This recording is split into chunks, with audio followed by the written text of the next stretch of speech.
Après la question du couvre-feu, celle du confinement, voilà la nouvelle petite musique qui tourne en boucle dans les JT. Les fêtes de Noël, va-t-on pouvoir les passer avec ses proches ? Est-ce qu'on va vers des fêtes de fin d'année confinées ? Annuler Noël, une expression choc qui fait de plus en plus son chemin dans les débats. Si cette question était d'abord inenvisageable il y a quelques jours, avec la montée des cas et la menace d'une troisième vague, aujourd'hui l'idée semble bien là. Une idée que Christophe Barbier avait pourtant déjà évoquée en mars dernier sur BFM TV. Ce qu'on peut faire, c'est avoir une volonté collective et poétique de repousser Noël. Et de dire Noël, ça sera le 25 mars 2021. Repousser plutôt que d'annuler, voilà l'idée qui avait été aussi reprise, non sans moquerie, par une médecin belge sur la RTBF, qui avait proposé quant à elle de reporter Noël à l'été. Éventuellement reporter des fêtes de fin d'année ou de Noël en juillet, ou quand il fait beau, vous pouvez faire une grande fête dans votre jardin. De son côté, le ministre de la Santé Olivier Véran se veut pour le moment plus optimiste et espère un déconfinement avant les fêtes. Mais étant donné l'aggravation de la situation ces dernières heures, rien n'est moins sûr. Je ne fais pas de pronostics, vous ne me verrez jamais faire des pronostics. Ça ne veut pas dire que je suis défaitiste, ça veut dire que je suis prudent. Alors, faut-il annuler Noël ?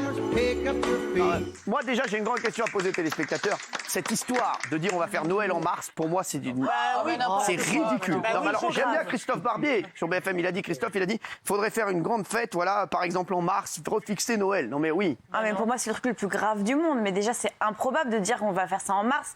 Mais qui va faire ça en mars ? Mais non. Mais après on skie en juillet. Mais non, moi je mets oui parce que. Dans ces cas-là, je skie en juillet.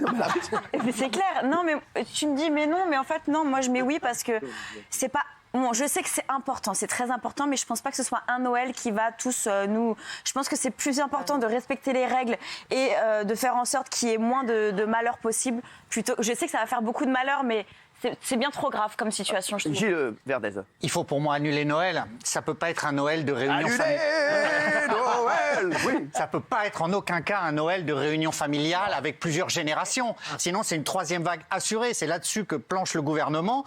Moi, je pense qu'on va nous demander effectivement de ne pas circuler à Noël. Vous pensez que Noël, c'est... Oui, Zerlette. ça va être un Noël au téléphone ou par application ou chacun de son côté. Donc Noël Zerlette. Nicolas Pernikov, merci. J'ai envie de pleurer quand j'entends ça. Bah oui, mais tout le monde a envie de pleurer quand ils entendent Gilles Verdez. Mais imaginez, c'est une catastrophe sociale si on annule Noël. Voilà. Ah oui, bah on va oui, faire Noël en mars, c'est ridicule. Et s'il y a une troisième vague. Non, mais si on fait Noël en mars, et pourquoi pas Pâques en juillet et Pessah en septembre. Et puis on va au ski au mois d'août. Non, mais c'est ça. C'est n'importe quoi. Non, mais Oui, mamie. Moi, je trouve... Parce que nous, on dit pour nous, on peut effectivement essayer d'aménager. Moi, je suis farouchement pour le maintien de Noël et l'aménager. Oui. Mais moi, je connais plusieurs personnes en EHPAD qui ne rêvent que d'une seule chose. On sait que vous en connaissez beaucoup. Exactement. C'est pouvoir au moins un soir voir leur fils ou leur fille et, bien sûr. et qui n'auront peut-être pas de Noël, eux, l'année prochaine. Donc moi, je suis désolée, mais moi, je connais des gens qui disent on va se laisser mourir de tristesse. Elle a raison, ma chérie. Oui, mais non, ils se sont résignés, les Français. Hein. Le papa de Kelly, d'abord, René. Le papa de René Kelly. Védové. Non, alors moi, voilà, je trouve ça scandaleux. On dirait qu'autour de ce qu'il dit, oui, on dirait qu'ils n'ont pas d'enfants, des petits-enfants. C'est vrai. Moi, même mes petits-enfants, ils sont contre le report de Noël. Et mes petits-enfants, ils ont 30 ans, 26 ans, 20 ans. Quand même. 17 ans et 14 ans. Et bien, ils veulent absolument qu'à Noël, on soit tous ensemble. Parce qu'il y en a beaucoup, nous, on va se réunir à Noël, mais il y en a beaucoup, ils se réunissent maintenant. Et nous, ce sera un jour dans l'année. Bien sûr. Alors, commençons pas à déconner. Hein. C'est vrai, Delphine. Bah oui, mais en fait, on n'est pas à ça près. On a déjà passé 2 confinements. Des fois, si. Donc, en fait, on préfère que maintenant, on fait pas Noël et qu'après, ce soit derrière nous pour de vrai. Parce que quand on parle de troisième vague, ça fait vraiment peur, quoi. C'est vrai que Mais à ce moment-là, je pense que les gens devraient se voir sur toute la semaine de Noël et se voir avec moins de personnes. On va vous donner les coordonnées du gouvernement, vous verrez avec eux. C'est vrai, c'est vrai. Oui. Noël, S'il vous plaît, il y a Petit Yeux. Petit Yeux qui veut parler de Noël, ce sera le 25 décembre. Mais j'ai pas compris. Tu comprends bien que si on a des mouvements de population encore, que tout le monde se déplace, ça va être un drame. Donc faire Noël, tu le feras avec moins de monde. Mais attends, on dirait que c'est un déplacement comme s'il y avait au Champ de Mars 100 000 personnes. C'est peut-être 10-12 personnes qui seront éparpillées dans différents coins. C'est tout. C'est pas une grande fête. Moi, j'ai envie de vous... j'ai envie de vous poser une question. Est-ce que pour Noël, ça sent le sapin? Oui. Merci.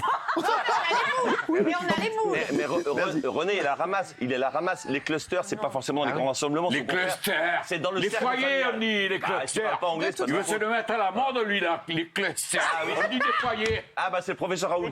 Mais non, mais attends, voilà, on va dire que femme au cluster. Non, on dit elle est femme au foyer. C'est plus romantique quand même. Les femmes au cluster, ça n'existe pas. Hein. Mais non, c'est dans le cercle familial, en tout cas, que les maladies se transmettent le plus. Il faut mieux faire décaler Noël que de faire un Noël par FaceTime. Il faut l'annuler. On décale. S'il vous plaît. On annule ou on peut décaler. Mais on peut pas décaler. S'il vous plaît, Il faut l'étaler sur la semaine de Noël, je pense. Mais arrêtez d'étaler. Tiffany, mon voisin. Les Français se sont résignés. Il y a un sondage qui a été effectué. Pour 53% des sondés, ils ne souhaitent pas fêter Noël. Donc ça y est, c'est fait, c'est acté. Et pourquoi? Ils protègent leur famille, leurs grands-parents. Imaginez, on est à table. Tu vas nous faire croire que c'est les gens qui ont décidé. C'est le gouvernement, c'est pas nous. Hein. Non, mais il y a eu un sondage. Non, mais il y a un véritable sondage. Ensuite, c'est quasiment un Français sur deux. Vous vous rendez compte? Donc ils sont résignés. Par contre, à partir du 20 novembre, on pourra acheter des sapins de Noël. Merci. Boudère. S'il vous plaît, j'aimerais avoir l'avis de Boudère, qui fête Noël lui aussi. Hein. Et oh, Boudère, oh. Non, mais je suis d'accord avec ce que vous dites. Je suis aussi d'accord avec ce que dit... un enfant. Je suis surtout un ancien lutin. Non, mais je suis d'accord aussi avec ce que vous dites, mais pour les personnes qui sont dans les EHPAD et tout, c'est très compliqué à vivre, je te jure. Hein. Ah, mais oui. Alors, il faudrait peut-être trouver un entre-deux. Alors, vraiment, au lieu de faire un Noël à minuit, on le fait à midi. Alors, ça ne changera rien. Hein, alors, je vais vous dire, pour les personnes qui nous regardent, sachez qu'on aura toutes les réponses dans un instant, puisque le Père Noël sera avec nous. Non. Mais non. On aura toutes les réponses. C'est vrai. J'ai 2 mois à lui dire, moi, lui. Alors, je sais pas, on est en train de voir, génial, mais c'est possible, il sera avec nous aujourd'hui ou demain. Mais le Père Noël, on est en contact avec lui. Il risquerait de nous donner toutes les réponses prochainement. Voilà, je vous dis, on l'embrasse en tout cas, papa. Les chéris. Non, mais Cyril, bonsoir, vous confirmez ce que je disais là. Il nous appelle d'où celui-ci? Comme dit Boudère, quand je te dis c'est une boutade, on le fait à midi. Puisque regarde, le gouvernement, il nous fait le couvre-feu de 20h à 6h du matin. Ça veut dire que le Covid, il est la nuit. Alors on le fait le jour. Bravo. Comme ça, on est tranquille. Merci en tout cas. C'est pas bête. Allez, il est temps de passer à un autre sujet, je crois. On va juste voir ce qu'en pensent les téléspectateurs. Oui, à 29%. Non, à 71%. Alors le sondage. Je sais pas où vous avez sorti votre sondage, mais ça doit être un sondage M Radio. Merci, on les embrasse.